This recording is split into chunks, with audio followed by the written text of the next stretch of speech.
Okay, we're on chapter 16, Joe. When Miss Frost comes back to the resource room, she's carrying a tray with 3 hamburgers on it. 1 for her, 2 for me. Did anything happen in class that I should know about, Joe?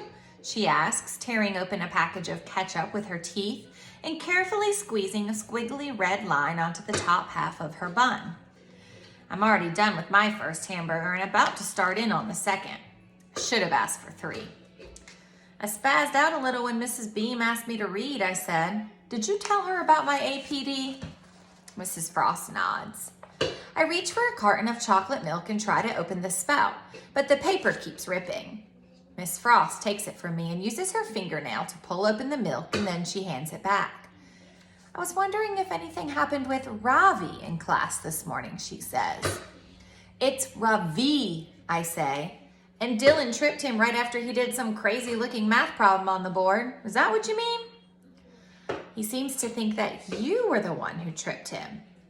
I shake my head. I guess maybe he's not as smart as he thinks he is, I say. After school gets out, my mom is sitting in the car waiting for me. We go through the same routine as the day before. She tries to convince me to let her give me a ride home, and I tell her I'd rather walk. I walk to school in the morning, too.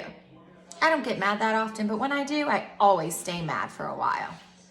I have a couple of bucks in my pocket, so I stop at the mini mart on the corner to buy a snack. I'd been planning to get a bagel and cream cheese, but instead, I decide to buy a king-size bag of peanut M&Ms. Ever since I saw Ravi take that double blue one out of the bowl, it's been bugging me that I didn't find it first. I pay for the M&Ms and rip open the pack. Out of 22, there are 5 blues, but no doubles.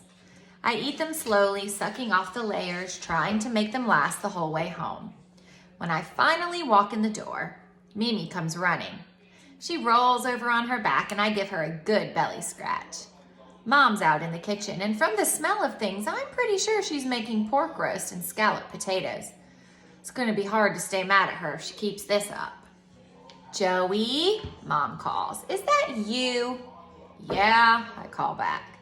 She comes out of the kitchen drying her hands on a dish towel. Hungry? She asks. My head tells me to go upstairs, but my stomach tells me where there's pork roast and scalloped potatoes, there might be apple crisp too. I'm starving, I say. Dinner won't be ready for another hour, but I just took a crisp out of the oven. You want some? Boy, do I. But between last night with the meatloaf and now this, I don't want her to think I'm a pushover. I'm still mad at you, I tell her. I know, she says. I follow her out into the kitchen where she dishes up a big bowl of warm apple crisp. Ice cream? She asks. I nod and she puts a scoop of vanilla on top of the crisp. Perfect.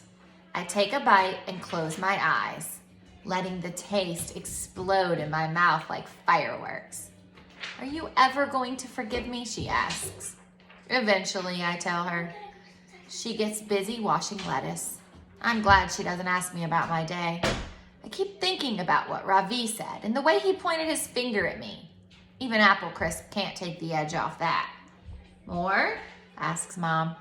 No thanks, I say, handing her the empty bowl. I'm good.